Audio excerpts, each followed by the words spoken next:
বিশাল এক বটগাছের নিচে হঠাৎ একটি ছোট্ট বীজ পড়ে গেল, আর তা দেখে খুব জোরে জোরে বটগাছটি হেসে বলতে লাগলো, তুই এখানে পড়ে কি করবি?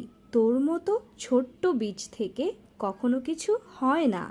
আমি এত বড় গাছ, তুই আমার সামনে কিছুই না। তখন সেই ছোট্ট বীজ চুপচাপ ছিল, আর সে মাটির নিচে চলে গেল। পানি, আলো আর সময় পেয়ে আস্তে আস্তে সেই বীজ থেকে অঙ্কুর গজালো। বছর কেটে গেল, আর একদিন সেই ছোট্ট বীজটি নিজেই একটি বিশাল গাছে পরিণত হলো। তখন সেই পুরনো বটগাছের ডালপালাগুলো একদম শুকিয়ে গিয়েছিল, আর নতুন গাছটি ছিল তরতাজা, সবুজ ও জীবন্ত।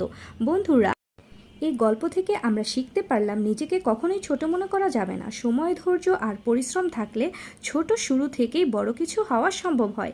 ভিডিওটি ভালো লাগলে লাইক, কমেন্ট ও শেয়ার